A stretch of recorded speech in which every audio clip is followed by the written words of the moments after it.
Hey guys, welcome to my full review of the Rogers HTC One M9.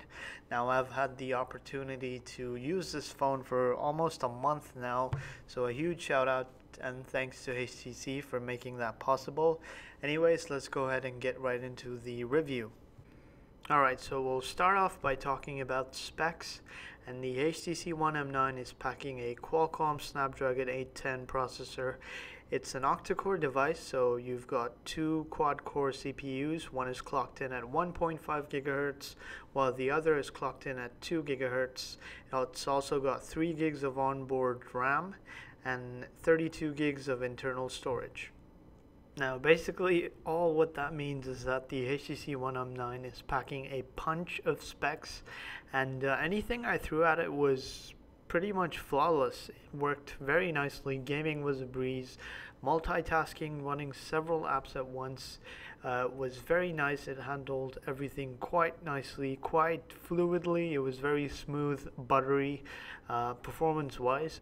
And with the whole Snapdragon 810 heating issues and the whole controversies and whatnot, in terms of day-to-day performance, like how you would use your device, I'm guessing, might vary on how you use your phone, but how I used it was pretty much some light gaming, mostly going through apps, YouTubing, Snapchatting, Instagram, Google+, Twittering. I don't know if that's a word, but yeah, that is what I use my phone most of the time for, and I did use this quite heavily. I remember once I had like 20 apps open at once. It did not heat up at all. But there was this one time when I was on the road in the car, and my phone's battery was low, so I put it on charge, and I was also using it as the media player for that car, so it was playing music and also charging. So within half an hour it got really hot, so I kind of got scared. I freaked out a little. I took a screenshot, and as you can see, this is the temperature that it hit. The phone hit 44 degrees Celsius, which is extremely hot. But then when I thought about it, one of the causes could have been that I was using a very slow charger. First of all, it was a charger that obviously didn't come with the phone. It was a car charger, and these car chargers can be a little weird at times, so it might have been heating it up. Plus I was playing music in the background, so that could have been a cause too. But then again, this was only a one-time thing. It didn't happen anymore. The phone didn't heat up on me this much, at least later on. Taking a quick tour on the hardware of the device, on the bottom is where you'd find the micro USB port along with the 3.5mm headphone jack. Up top is where the device's IR blaster is, and it's just like the way it was on the M8. It covers the entire top. On the left hand side, the phone has a micro SD card slot, and on the right hand side it has the power button, the volume keys, and the nano SIM card. Now HTC has packed all of these buttons on one side. I'm not sure on why they did that, but they did it anyways. Now on the back of the M9 is where you'd find the device's 20.7 megapixel rear facing camera with a dual LED flash, the HTC logo, and it's also where the 2840 mAh non-removable battery is located. Now in front, the M9 has a 4 megapixel camera, and on the bottom the phone has on-screen buttons, and if you haven't noticed already, the boom sound speakers are present here, and up top is also where the device's LED notification light is. It's actually hidden in one of the boom sound speakers machine grilled holes, so it looks quite nice whenever it blinks. The M9 has a 5-inch 1080p LCD screen. It's got a pixel per inch density of 441. Now this display is very similar to what we saw on last year's HTC One M8. I'm not saying it's a bad thing. It's got great viewing angles, nice color reproduction. It gets very bright too, but compared to what we're seeing on displays on 2015's flagship smartphones, this isn't very good. In terms of overall build quality, I really need to hand it to HTC. They've won my heart for 2015 too in terms of the best built smartphone I have ever used this year. And they've been nailing it. They nailed it in 2013, they nailed it in 2015. 14, and they've nailed it again. This is the best built phone you will get. It feels very premium. It looks almost like a piece of jewelry. It feels very nice in your hand, and the device just screams quality. Now for software, the HTC One M9 is running Sense 7.0 on top of Android 5.0 Lollipop. I personally liked HTC's UI, and I still do. I feel it's pretty much one of the best UIs or Android skins out there.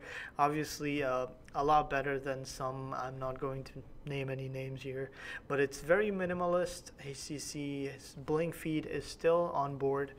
And I love the fact that you can add manual sources to your Blinkfeed feed. You can go ahead and add any source you want. You can also add your social media accounts, so you'll get a nice feed of them as well. You still have your regular HTC features such as double tap to wake, or you can swipe up to launch voice dialing, or swipe to the left to go straight into Blinkfeed. Plus, you can also pick your device up in landscape mode and press any of the volume keys to launch the camera right away. So these are nifty little features which are still available on the M9. HTC also introduced a new widget called HTC Sense Home. So you have to manually enter your home and work address, and it locates where you are, and if you're out, it'll show out. If you're at home, it'll show at home. And what it does is basically it predicts and shows you whatever apps that you recently use or frequently use when you're at home or out or in your workplace. It also gives you suggestions on what you can download. And on my lock screen, I got these nice little as you can see here, they're sort of like notifications on if you're thinking about lunch or dinner, or if you just want to explore nearby. I believe this uses Yelp, and it was a nice and welcome addition, but it didn't work all the time. Sometimes if I was out, it would say I'm at home, or sometimes if I'm at work, it would just say out instead of telling me that I'm at work. So it didn't work all the time, but it's a nice addition nonetheless. Now it's about time we talk about the most controversial part of this phone, and that's the camera sensor, especially the rear-facing camera sensor. But before we get into that, let's go ahead and look at the camera software. Now the software is actually quite nice and clean. As you can see, you can tap to focus, and hitting the shutter button pretty much takes a picture right away. There are a lot of features. You can choose between HDR, landscape, or low light mode. The camera also shoots up to 4K video, so that's a nice plus. And let's go ahead and take a look at some samples. So first off, we'll take a look at some of the front-facing cameras picture samples, and I like to point out that the front-facing camera on this device is superb. It actually blew me away. It's miles better than what I initially thought it was going to be. Now, starting with the picture on the very left, this was nighttime, and this was, I believe, street light, and it turned out quite nice. It was way darker than it shows it to be, but I'm overall very impressed with it. The picture in the middle, I believe that was the lowest light situation. I was standing where I was standing, I believe there was no source of light, just some light coming from the back. It does appear to be a little mushy and a little grainy, but I'm very impressed with the way it turned out. And the one on the very right is during daytime, and as you can see, my skin is not as orange as it looks, but overall it's a decent picture. Now here are some rear-facing camera samples, and the one on the very left is without HDR, and then the one after that is with HDR. And as you can see, the pictures with HDR in this frame look overblown, they look oversaturated, they almost look cartoony to say. The picture on the very right too is HDR. As you can see, it looks a lot different from its original. It looks completely overblown.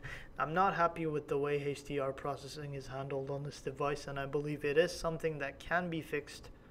Here's another sample of a lake. As you can see, this picture looks decent, but when I turn HDR on, it looks overblown, completely overblown. Another sample of a sunset. It looks decent. It looks a bit dark, but then with HDR on, it's completely overblown. Now here's another sample. This is obviously before HDR. It's way dark. And now after HDR, it feels like I'm looking at a painting or something. It's completely bright and completely overblown. I felt that the camera didn't really know how to handle light. Either a picture was going to be completely dark or it was either going to be completely overblown. Also, if you haven't noticed yet, the camera handles light coming at it in a very weird way. As you can see, the sunlight is shining directly towards me and the light is just hitting the water and it's going all over the place. And this wasn't just the case for sunlight. So in an entirely different scenario, this was nighttime. As you can see, the street lights are being handled the exact same way the sunlight was.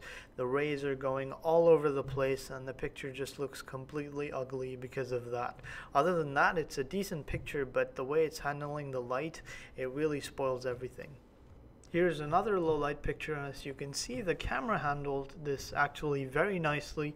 There's a lot of detail in this picture. It doesn't look grainy at all, and this was a very low light situation, and I'm guessing this is probably because there weren't too many lights flashing at the camera. Here's an indoor picture of some bikes, and as you can see, the colors turned out quite nice too, and the camera is very confusing overall. At times it gives me really nice pictures, at times it's completely overblown and all over the place. Here's a 1080p video sample that I did at a lake, and as you can see, it's looking very nice, but as soon as I turn around, the exposure goes all over the place. It goes from being very bright to dark and then dark to bright. It was all over the place. Video recording is definitely not something I would recommend doing with this camera. Well, if you're in a situation where light's going to be changing quite often, I would strongly suggest against it. Now, the last thing I want to talk about is battery life, and I'm happy to report that the HTC's battery life is quite decent. You can easily get between 3.5 to 4 hours with a full day's of use. Now, what I mean by a full day of use is obviously anywhere between 12 to 14 hours of battery usage. So if you're a heavy user, that's what you should expect, and if you're a light user, you can easily get 24 hours, which is almost 2 days of usage with its battery. Now, to conclude my review, I like to say that HTC has been killing it for the past 3 years in two things: build quality and speakers. And the M9 has killed it again in 2015. It has the best build quality and it's got the best speakers on any smartphone you can find. Plus, the device is really nice and fluid. It's fast and snappy. It performs very well. I really wished and hoped that this year's flagship would come with a very good camera, but unfortunately it did not.